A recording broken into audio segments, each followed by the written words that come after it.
Hello everyone, जय Hind. My self Priya and today start is topic that is called staffing. आज का जो topic है वो है स्टाफिंग। तो स्टाफिंग होता क्या है ना। स्टाफिंग क्या होता है, तो मैंने आपको बताया था कि स्टाफिंग जो है वो मैनेजमेंट का क्या है, पार्ट है।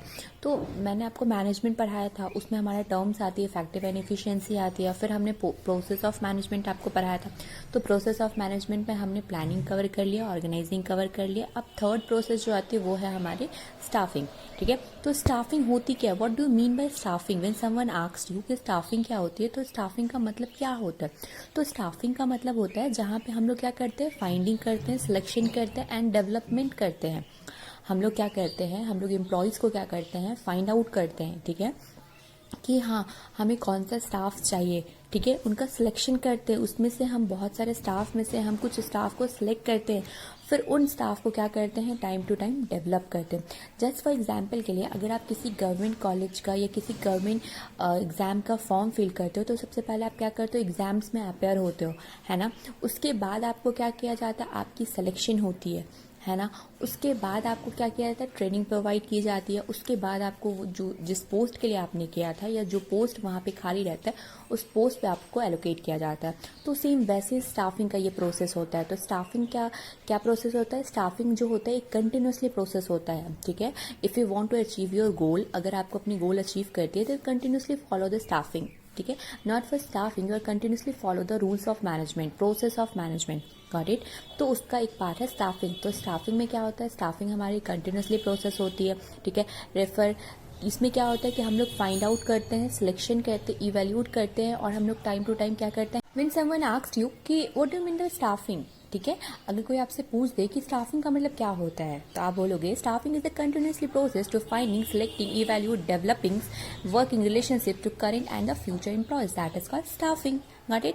तो आप और भी अट्रैक्टिव बनाने के लिए आप ये बोल सकते हो कि staffing is the part of management, या फिर staffing is the third process of management. ठीक है, staffing is the third process. उसके बाद आता है हमारा step of staffing. Step of staffing का मतलब होता है कि कौन कौन से स्टेप होते हैं। ठीक है, अगर आप अपने ऑर्गेनाइजेशन में स्टाफिंग का प्रोसेस कर रहे हो, यानी स्टाफिंग का टाइम आ गया है ना, तो कौन कौन से स्टेप्स होते हैं, कौन कौन सा बेसिक स्टेप्स होते हैं जो कि आप स्टाफिंग जो है वो प्रॉपर वे में आप कर सकोगे, और एक आप इफेक्टिव एंड इफिशिएंसी एम्प्लॉयज़ को आप अपने ऑर्गेनाइजेशन में ला सकोगे या फिर किसी कंपनी में ला सकोगे। क्योंकि क्या होता है ना कि एक एम्प्लॉयज़ जो होती है ना, एक कंपनी की असेट्स के रूप में काम करती है। ठीक है, अगर आप इकोनॉमिक के टर्म में अगर आप देखोगे तो एक एम्प्लॉयज़ जो है ना वो एक असेट के रोल की तरह काम करती है एक ऑर्गेनाइजेशन में एज वेल एज एक कंपनी में, है ना। तो कौन सा प्रोसेस अप्लाई करें, ठीक है ना। स्टाफिंग में कुछ ऐसे स्टेप्स होते हैं कि वो स्टेप्स अप्लाई करके एक इफेक्टिव एंड इफिशिएंसी एम्प्लॉयज़ को, जितने भी हमारे ऑर्गेनाइजेशन है या कंपनी है, वो अपने ऑर्गेनाइजेशन या कंपनी में वो लाते हैं और वो क्या करते हैं, उनसे प्रॉफिट गेन करते हैं। ठीक है, क्योंकि आपको पता होना चाहिए कि वो आपका हो जाता है। तो जितनी भी बड़ी बड़ी कंपनियां होती है ना, जितनी भी बड़ी बड़ी कंपनियां मार्केट में रन करती है, तो आप देखते होंगे कि उनके सक्सेस के पीछे जो होते हैं उनके एम्प्लॉयज़ का हाथ रहता है। हाँ, बोर्ड ऑफ डायरेक्टर जो है वो रोल प्ले करते हैं। ठीक है, वो अलग अलग प्लानिंग बनाते हैं, अलग अलग प्लान लेकर आते हैं। ठीक है, लेकिन उस प्लान को पूरा कौन करता है, वहाँ के एम्प्लॉयज़ करते हैं। ठीक है, बोर्ड ऑफ डायरेक्टर या ऑनर या चीफ एग्जीक्यूटिव, ये लोग कभी भी सामने आके ग्राउंड वर्क नहीं करते, लेकिन हाँ इनकी नज़र रखती है कि कौन एम्प्लॉयज़ क्या कर रहा है, कौन इफेक्टिव वे में काम कर रहा है, कौन नहीं कर रहा है ना। तो बोलने का मोराल मेरा ये था कि स्टेप ऑफ स्टाफिंग हम लोग देखते हैं कि एक स्टाफिंग का प्रोसेस अप्लाई करके कोई भी एम्प्लॉयज़, कोई भी ऑर्गेनाइजेशन, ठीक है, कोई भी ऑर्गेनाइजेशन जो है वो कैसे एक अच्छे एम्प्लॉयज़ को अपनी कंपनी में लाता है। तो सबसे पहले आता है मैन पावर। तो सबसे फर्स्ट जो आती है वो है man power planning. Man power planning का मतलब, तो फर्स्ट स्टेप क्या होता है, स्टेप ऑफ स्टाफिंग का सबसे पहला स्टेप क्या होता है, वो आता है man power planning. That mean man plus power plus planning, यानी मैन के बारे में, उसकी पावर के बारे में हम लोग प्लान करना है। दैट मीन्स कि हमारा कौन सा पोस्ट जो है हमारे ऑर्गेनाइजेशन में, कौन सा पोस्ट जो है वो क्या है, खाली है, उसके ऊपर हमें क्या करना है अपने ऑर्गेनाइजेशन में, उसको फुलफिल करना है। इसी को कहते हैं man power planning.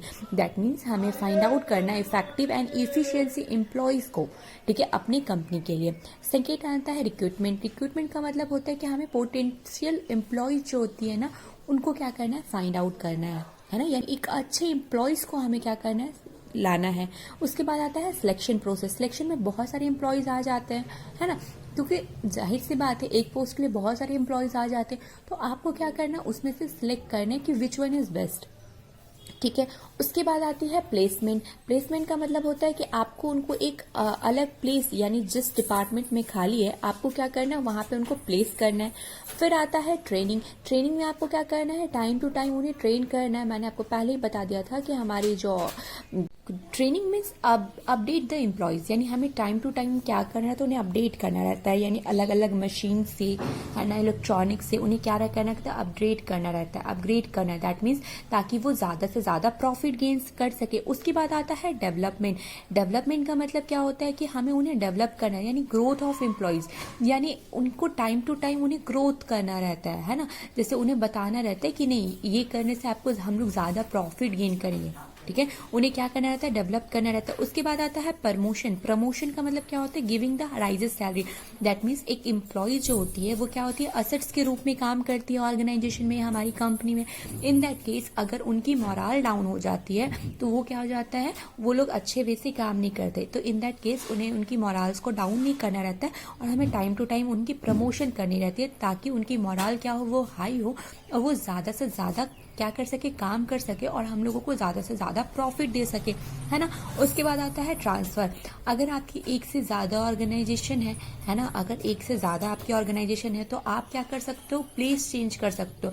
Place change करने से क्या होता है, आपकी माइंड चेंज होती है, ठीक है, और आप एक अच्छे वे में काम करते हो, है ना।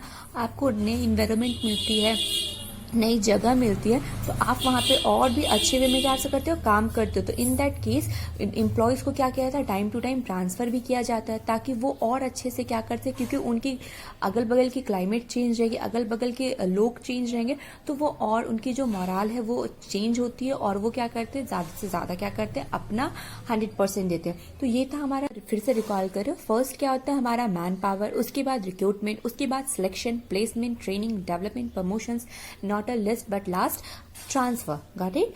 तो ये हमारा आता है स्टेट, जो हमारा 8 होता है, ये हमारा क्या आता है, ये हमारा step of. Just for example के लिए अगर आप देखो कि जैसे मेरा एक कंपनी है, ठीक है, मेरा जेएम की एक कंपनी है, जय मां काली इंटरप्राइजेस मेरा एक कंपनी है, और मुझे वहाँ पे स्टाफिंग का प्रोसेस करना है, ठीक है।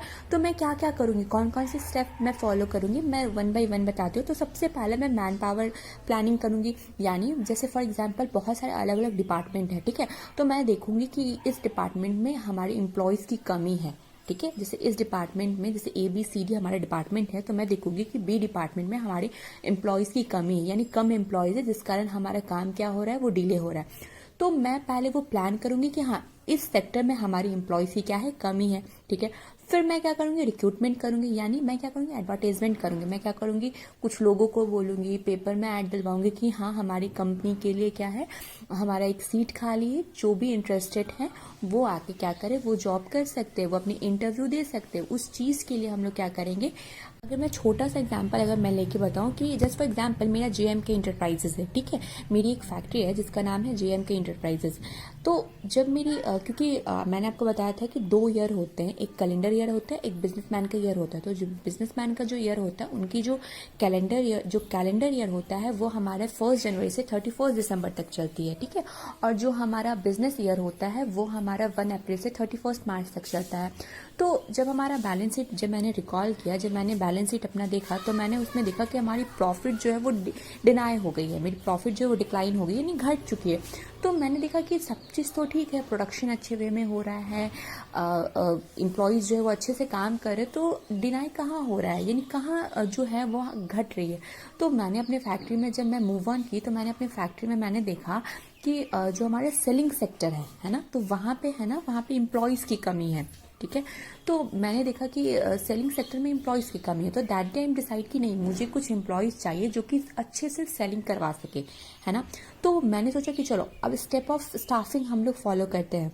तो स्टेप ऑफ स्टाफ कौन कौन से स्टेप और कैसे कैसे स्टेप फॉलो किए। तो सबसे पहले मैंने देखा कि मैन पावर प्लानिंग, मैंने पूरा का पूरा सेक्टर मैंने मूव किया, पूरा का पूरा डिपार्टमेंट मैंने मूव किया, और मैंने देखा कि ये डिपार्टमेंट में, सेलिंग डिपार्टमेंट, मैंने देखा कि इस डिपार्टमेंट में कमी है, यानी हमारा सेलिंग एम्प्लॉयज़ जो है वो अच्छे से काम नहीं कर रहे और एम्प्लॉयज़ की भी कमी है। तो मैंने क्या किया, वहाँ पे प्लान किया कि मुझे कितने एम्प्लॉयज़ चाहिए, है ना।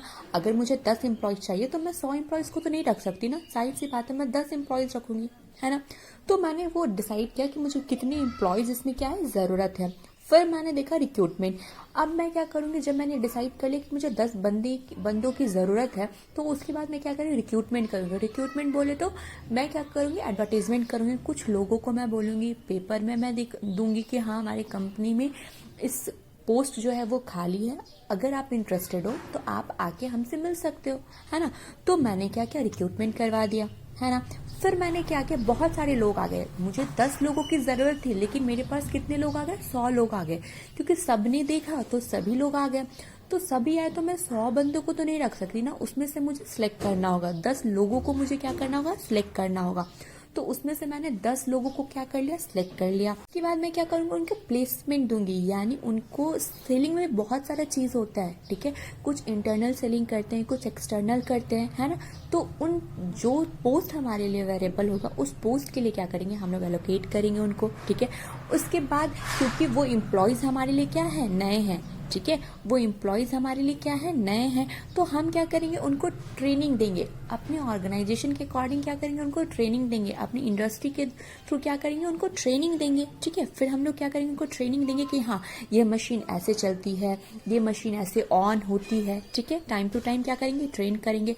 फिर क्या करेंगे, उनका डेवलप करेंगे। डेवलप का मतलब क्या होता है कि ग्रोथ करवाएंगे, ठीक है। एम्प्लॉयज़ को क्या करवाएंगे, ग्रोथ करवाएंगे। फिर उनको क्या करेंगे, जब एक टाइम हो जाएगा, जब 1 ईयर 2 ईयर हो जाएगा वो एम्प्लॉयज़ का, तो हम क्या करेंगे, उनकी सैलरी को इंक्रीज करेंगे। क्यों हम लोग सैलरी को इंक्रीज करेंगे, जस्ट बिकॉज क्योंकि उनके कारण हम लोगों ने लाखों रुपए का क्या करवाया, प्रॉफिट कमाया है, ठीक है। एक एम्प्लॉयज़ के लिए एक कंपनी के लिए एक एम्प्लॉयज़ जो है वो बहुत वाइटल रोल प्ले करती है, ठीक है। तो मैं ये चाहूँगी कि मेरे एम्प्लॉयज़ का मॉरल डाउन ना हो, ठीक है, वो टाइम टू टाइम अपना काम कंप्लीट कर सके। इन दैट केस मैं क्या करूँगी, उनका क्या करवाऊंगी, प्रमोशन करूँगी, ठीक है, ताकि वो क्या हो सके, वो ज़्यादा से ज़्यादा मोटिवेट हो सके। फेस्टिवल टाइम में मैं उनको बोनस दूंगी, ठीक है, ताकि वो क्या हो सके, वो और ज़्यादा अपना 100% दे सके, ठीक। तो मैं क्या करूँगी, उनका प्रमोशन करवाऊंगी, और मेरी कंपनी और भी स्टेट में होगी तो मैं क्या करूँगी, उनका ट्रांसफ़र भी करवाऊंगी, ताकि वो एक जगह से दूसरे जगह अगर ट्रांसफ़र होगा तो उनका माइंड जो होगा वो चेंज होगा और वो और भी अच्छे तरह से कर लेंगे। तो ये था हमारा step of planning, step of staffing, ठीक है। Now come to the next point, that is called important of staffing, benefit of staffing and someone say that advantages of staffing, ठीक है। तो ये क्या होता है, तो ये तीनों टर्म जो होती है वो सेम होती है। एक्सटर्नल आपसे कुछ भी पूछ दे तो इसका यही मतलब होता है कि इंपॉर्टेंट ऑफ स्टाफिंग क्या होता है, ठीक है। तो फर्स्ट 1 बाय 1 डील करेंगे। तो सबसे पहले आता है कि by the help of staffing से क्या होता है ना, हमारी जो ऑर्गेनाइजेशन प्रोडक्टिविटी है वो क्या होती है, वो इंक्रीज होती है। दूसरा टर्म्स क्या बोला गया है कि अगर स्टाफिंग के प्रोसेस से हमें सही टाइम पे सही एम्प्लॉयज सही जॉब के लिए मिल जाते हैं, है ना। यानी जैसे मैंने अभी आपको बताया कि मैंने देखा कि सेक्शन बी में हमारे एम्प्लॉयज़ की जो प्रोडक्टिविटी है वो कम है ना, सेलिंग पावर जो है वो कम है। तो हमने देखा कि क्यों कम है, what was the reason behind it. तो हमने देखा कि वहाँ पे कम एम्प्लॉयज़ हैं, है ना, वहाँ पे कम एम्प्लॉयज़ हैं, तो इस कारण वो क्या हो गया, कम हो गया, है ना। तो हमारे staffing, by the help of staffing से क्या होता है, सही टाइम पे क्या मिल जाते हैं, सही एम्प्लॉयज़ मिल जाते हैं, ठीक है। फिर आता है हमारा डिसएडवांटेजेस ऑफ स्टाफिंग, यानी हमने एडवांटेजेस तो देख लिया, अब डिसएडवांटेजेस या लिमिटेशन भी आप बोल सकते हो। तो ये क्या होता है, पहला क्या होता है, टाइम कंज्यूमिंग, यानी बहुत ज़्यादा टाइम लगता है, ठीक है। अगर आप स्टाफिंग करोगे तो बहुत ज़्यादा टाइम लगता है, जैसे मैंने आपको बताया रिक्रूटमेंट होता है, सिलेक्शन प्रोसेस होती है, प्लेसमेंट, ट्रेनिंग, डेवलपमेंट, यानी बहुत लंबा प्रोसेस होता है ये। फिर उसके बाद आता है कॉस्ट कंज्यूमिंग, ठीक है, कॉस्ट कंज्यूमिंग होता है। कॉस्ट कंज्यूमिंग का मतलब क्या होता है कि बहुत ज़्यादा पैसा भी लगता है ना, आपको एडवर्टाइजमेंट करने में, रिक्रूटमेंट करने में, सिलेक्शन करने में, या फिर प्लेसमेंट देने में, या फिर ट्रेनिंग देने में, है ना, क्या लगता है, आपका कॉस्ट कंज्यूम होता है, ठीक है। और थर्ड प्रोसेस आता है हमारे training and the work costly. जाहिर सी बात है, अगर आप किसी बंदे को या बंदिया को ट्रेन कर रहे हो तो कॉस्ट तो आपका ही लगेगा ना। तो ये हमारा क्या था, डिसएडवांटेजेस ऑफ स्टाफिंग। तो आज हमने क्या क्या देखा, हमने देखा कि स्टाफिंग क्या होती है, स्टेप ऑफ स्टाफिंग क्या होती है, डिसएडवांटेजेस देखा, इंपॉर्टेंट